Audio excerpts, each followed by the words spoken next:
Assalamu alaikum wa rahmatullahi wa barakatuh. Alhamdulillah. Assalatu wassalamu ala rasulillah Muhammad ibn Abdillah.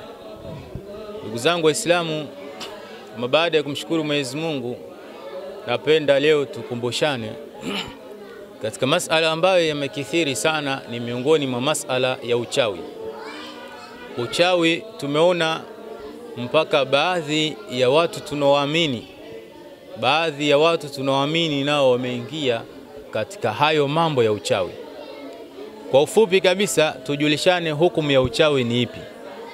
Hukumu ya uchawi ala jumhuri ulama, katika jumhuri ya wanazuoni, mpatano wanazuoni wote wamepatana kwamba uchawi minal kabairi, ni katika madhambi makubwa.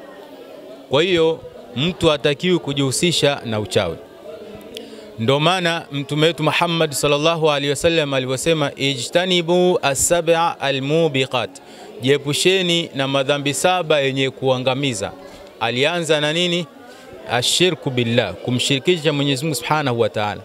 Lakini la pili lililofuatia wasihra, kwamba jiepusheni pia nini? Na uchawi, kwa sababu uchawi ni katika madhambi makubwa, hayatakiwi kabisa.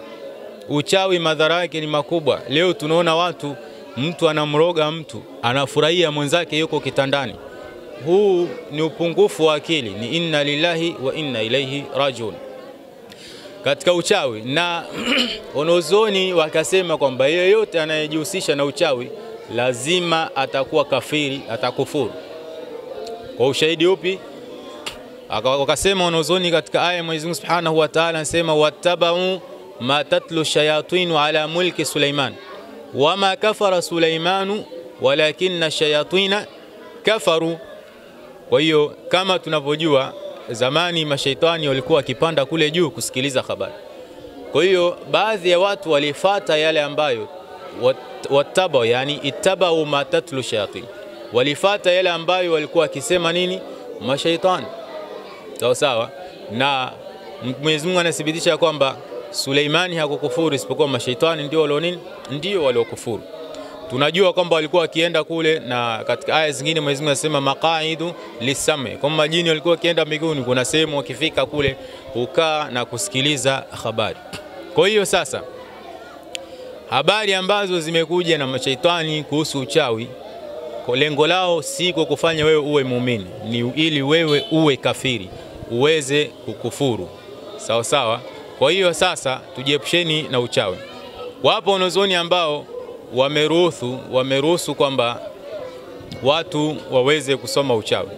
Wameruhusu kwa sharti, utaweza kusoma uchawi ili kwa ajili ya kutofautisha kati ya karama za Mwenyezi Mungu, karamatul awliya, kati ya karama ambazo wanapewa mawali na uchawi wenyewe, ili watu sio kachanganywa wakaona uchawi mazingaombwe wakasema ni karama. Kwa hiyo kuna kujifunza kwa ajili ya malengo maalum. Na miongoni mwa malengo ambayo wamejuzisha kujifunza, akiwemo Imam Nawawi, na yeye amejuzisha kujifunza, lakini kwa lengo la tiba na kwa lengo la kurudisha ule uchawi, maana yake kumtibia mtu asiweze kupata madhara. Kwa hiyo ndugu zangu Waislamu, uchawi ni mbaya. Tukaulojuzisha kusoma huo uchawi kwa ajili ya kujifunza, ili kuweza kutofautisha kati ya karama na uchawi, ili mtu atakayejifunza aweze kutibia wengine, ili atakayeweza kujifunza naye aweze kurejesha uwe uchawi, kwa maana ya kwamba kutibia.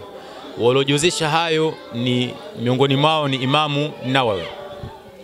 Na wakasema pia, wakaweka sharti nyingine, atakayejifunza uchawi asifanye alla yattakhidhahu, asiufanye alla yattakhidhaha au alla yattakhidhahu, asiufanye huo uchawi kwamba ndo hirfa, ndo kazi yatakasabu biha, akipatia chumo kupitia uchawi huo.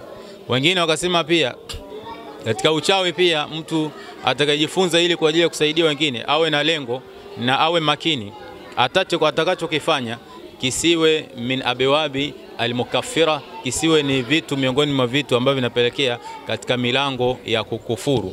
Ikiwa kauli anayosema isiwe katika kufuru na kitendo kisiwe katika kukufuru. Masikitiko ni makubwa kwamba leo kuna watu wanasoma dua ambazo hawajui hata maana yake. Unasikia mtu anasoma dua sui ya Rauqayail, sui ya Jalatin, sui ya kitu gani? Sawa sawa. Na haya mambo sasa pia tunashauriwa kwamba kuomba dua na majina ambayo huyajui. Usiombe majina ambayo huyajui mpaka uweze kujua maana yake. Wassalamu alaikum wa rahmatullahi wa barakatuh.